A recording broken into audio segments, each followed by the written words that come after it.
BodyBags, where horror lies. Hey, what's going on, everybody? Welcome back to BodyBags. It's week 192, and I'm your Sunday host, Bourgie86 here again. Yes, guys, it's that time again for the Sunday review. So the film that I chose to do today is the latest offering from director Todd. Yes. If you don't know who Todd is, he's pretty big in the indie film industry. His name anyways, because of what he did in the past. He's pretty much known for like his shot and video films that he did earlier in his career, like the Zombie Bloodbath trilogy. Then he disappeared for a while and then did like this comeback film with House of Forbidden Secrets, which is a film I actually haven't seen before. I heard interesting things about it. It's one that I always wanted to check out from him. And this one's one that I just loved, like the cover art and just like what it was about and what it wasn't about and stuff, and what it looked like it was about, and it looked awesome. And that is Dreamin' Purple Neon. Yes, look at that awesome cover art. This is the indie release of this film. You could get this from Todd himself, I believe. But I'll get more into that in my final thoughts of this film. Pretty much the main plot of this one, we're introduced a major group of characters who end up coming together in like this weird like apartment complex, which includes like a dentist's office. It's on the same like area of this property that it's owned by. And pretty much what we find out is that this alchemist is actually harboring this drug known as purple neon in the basement of this place and distributing it to the town. And his main goal and scheme is to try to awaken this evil goddess from hell and control the, and when she awakens, she can control like the people that have taken this drug and turn them into demons.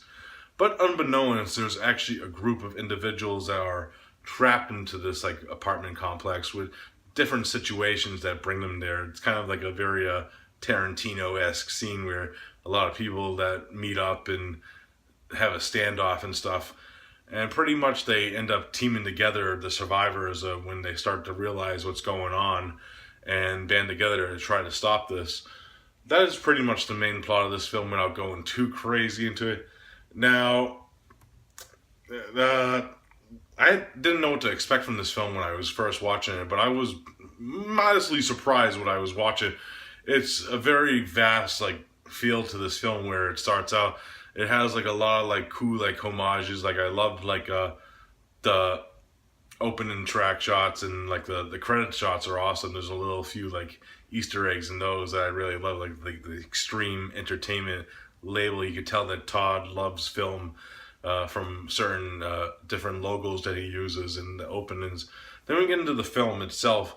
It doesn't start out like your typical horror film. It has like this like a Pulp Fiction-esque vibe to it and kind of like a blaxploitation vibe, especially with its characters of Tyrone and Ray Ray, who are funny characters, I have to admit. Like the ways that their dialogues and spinning back to each other, they have really funny chemistry, and I really enjoy those characters in the film.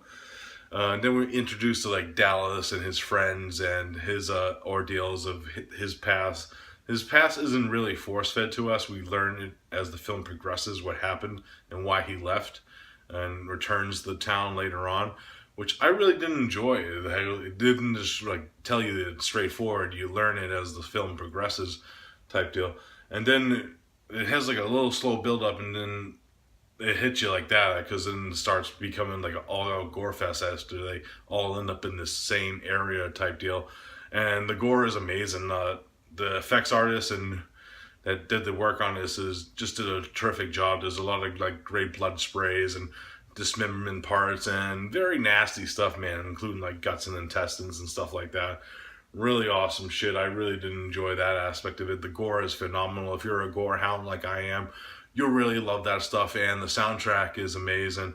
I can't think of the composer's name off the top of my head right now, but I know a few films that he composed before, including like I believe he also did Todd's previous film before this with notably he actually did it with Fabio Frezzi, that film, of course famed Lucio Fulci composer, but he also did Death Squad Service. I know him from like the Sleazebox releases that he did. He does a bunch of them, like Death Squad Service, Cannibal Claws, Chaos AD, and he's a very Italian-based Asian. Like he's Asian. I know that I just can't think of the name of the composer off the top of my head, but he does an amazing job of building like this very elegant and dark, deep synth score and using it to the ability. And it's very Italian based that I love about that film, because this film has a lot of like references to like awesome like Italian films that I love, including like Demons and like Zombie and The Beyond and all that, like Lucio Fulci awesomeness right there. There's even a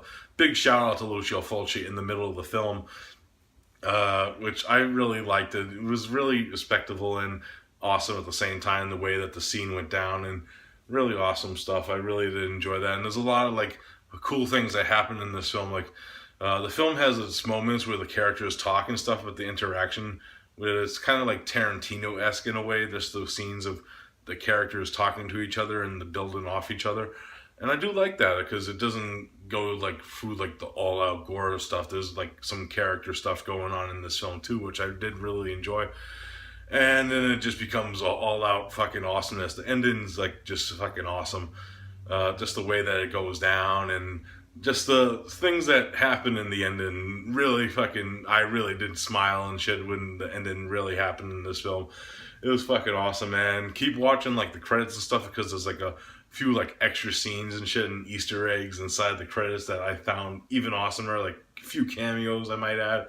I don't want to really spoil them for you, but it's fucking awesome. I really highly enjoyed Dreamin' Purple Neon. It has a great musical soundtrack, very Italian influence, and batshit awesomeness. If you like demon films, this is one you have to see. And the way they use like the drug aspect of it too is really cool. I really do like the aspect that they use like a different way of becoming a demon and stuff in this film, and it's pretty fucking awesome. So if I had to rate Dreamin' Purple Neon, I'm going to give it a solid 9 out of 10. I highly enjoyed this film.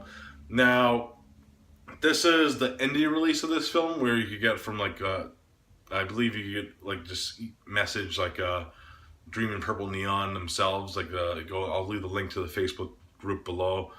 And you could order it that way. But I believe also in like a few months, actually, Unearth Films is actually building a wider release of this film also, which I'll be also picking up the Unearth release, because Unearth's one of my favorite companies out there. So I'll double dip on that any day, because I love what Unearth's been doing with their releases, and this is a great title for them. So awesomeness right here, 9 out of 10 for Dreamin' Purple Neon. It's awesome shit. I highly recommend this film, guys. Awesomeness. Alright guys, that's it for this review. I hope you enjoyed it, and as always, I'll be back next Sunday with another one, guys. Peace out.